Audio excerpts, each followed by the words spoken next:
പൈസയുടെ കാര്യം വരുമ്പോൾ നമ്മൾ മലയാളികൾ കാണിക്കുന്ന ഒരു ബേസിക് സ്വഭാവമുണ്ട്.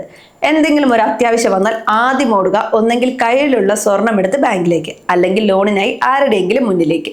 2026 ഏപ്രിൽ പകുതിയായി. ഇപ്പോൾ നമ്മുടെ മുന്നിലുള്ള സാഹചര്യം നോക്കൂ. ഒരു വശത്ത് സ്വർണ്ണവില ഇങ്ങനെ ആകാശത്തേക്ക് കുതിക്കുന്നു, മറുവശത്ത് ബാങ്കുകൾ പേഴ്സണൽ ലോൺ തരാൻ കാണിക്കുന്ന ആ ഒരു മടി. ഇതിന് രണ്ടിലും ഇടയിൽ നമ്മൾ സാധാരണക്കാർ എങ്ങോട്ട് പോകണം? ഒരു പവൻ സ്വർണത്തിന് 1,12,000 മുകളിലാണ് ഇന്നത്തെ ഏകദേശ വില. ഇതൊന്ന് ആലോചിച്ച് നോക്കണം. സ്വർണത്തിന് വില കൂടുമ്പോൾ നമ്മൾ സന്തോഷിക്കണോ അതോ പേടിക്കണോ? സത്യം പറഞ്ഞാൽ നിങ്ങളൊരു ലോൺ എടുക്കാൻ പ്ലാൻ ചെയ്യുന്നുണ്ടെങ്കിൽ ഈ വിലക്കയറ്റം നിങ്ങൾക്കൊരു പ്ലസ് പോയിന്റ് ആണ്. കാരണം ലളിതമാണ്. സ്വർണത്തിന് വില കൂടുമ്പോൾ അതേ സ്വർണം വെച്ച് നിങ്ങൾക്ക് ബാങ്കിൽ നിന്ന് കിട്ടുന്ന പണവും കൂടും. സംഗതി നിസ്സാരമല്ല. റിസർവ് ബാങ്ക് ഈ മാസം കൊണ്ടുവന്ന ഒരു മാറ്റമുണ്ട്. അത് നിങ്ങൾ ശ്രദ്ധിച്ചിട്ടുണ്ടോ?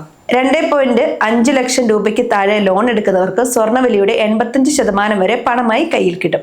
മുമ്പ് ഇത് 75% ഒക്കെ ആയിരുന്നു. അതായത് പണ്ടൊരു പവൻ സ്വർണം പണയം വെച്ചപ്പോൾ കിട്ടിയതിനേക്കാൾ വലിയൊരു തുക ഇപ്പോൾ നിങ്ങളുടെ അക്കൗണ്ടിലേക്ക് വരും. ഗ്രാമിന് 14,000 രൂപയ്ക്ക് മുകളിൽ വിലയുള്ളപ്പോൾ 85% എന്ന് പറഞ്ഞാൽ അത് ചെറിയൊരു തുകയല്ല. പലരും ചിന്തിക്കുന്നത് പേഴ്സണൽ ലോൺ എടുത്താൽ സ്വർണം വീട്ടിലിരിക്കുമല്ലോ എന്നാണ്. ശരിയാണ്, പക്ഷെ ഇതിന്റെ പലിശ ഒന്ന് കണക്ക് കൂട്ടിയിട്ടുണ്ടോ? ഒരു സാധാരണക്കാരൻ ബാങ്കിൽ ചെന്ന് പേഴ്സണൽ ലോൺ ചോദിച്ചാൽ 14% മുതൽ 18% വരെ പലിശ കൊടുക്കേണ്ടി വരും. ഇനി നിങ്ങളുടെ സിബിൽ സ്കോർ അല്പം മോശമാണെങ്കിൽ സംഗതി 20 കടക്കും. എന്നാൽ സ്വർണ്ണപ്പണയം അങ്ങനെയല്ല. അത് സെക്യൂർഡ് ലോണാണ്. ബാങ്കിന് ഒരു ഉറപ്പുമുണ്ട്.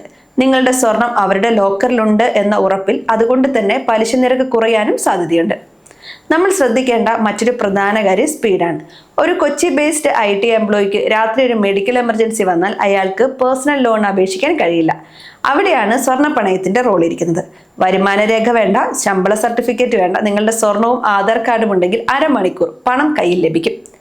നമ്മൾ കാണുന്നതാണ് പല സ്ഥാപനങ്ങളിൽ നൽകുന്ന ആ 9.90% പലിശയുടെ പരസ്യം. കാണുമ്പോൾ വലിയ ലാഭം തോന്നും, പക്ഷെ അവിടെയാണ് കളി. ഇതൊരു കെണിയാണോ എന്ന് ചോദിച്ചാൽ കൃത്യമായി പഠിച്ചില്ലെങ്കിൽ കെണി തന്നെയാണെന്ന് പറയാം.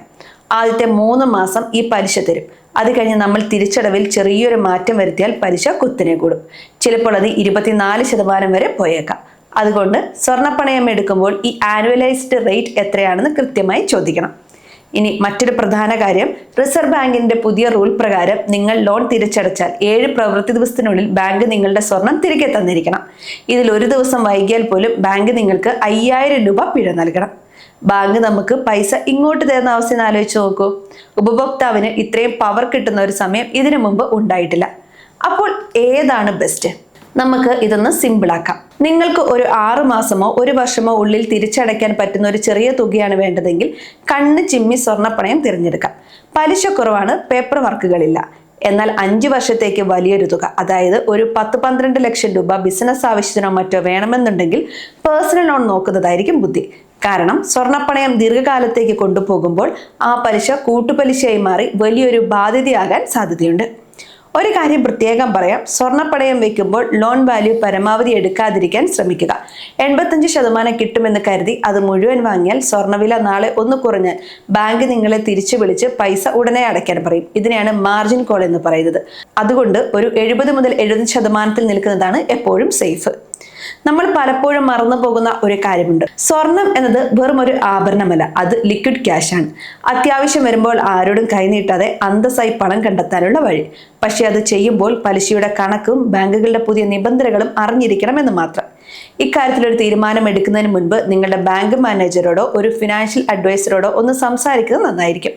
ഓരോരുത്തരുടെയും വരുമാനവും സാഹചര്യവും വ്യത്യസ്തമാണെന്ന് നമുക്കറിയാലോ. ഈ വീഡിയോ അറിവിലേക്കായി മാത്രമുള്ളതാണ്. നിക്ഷേപ തീരുമാനങ്ങൾ എടുക്കുന്നതിന് മുമ്പ് ഒരു സെബി രജിസ്ട്രേഡ് അഡ്വൈസറുമായി സംസാരിക്കുക.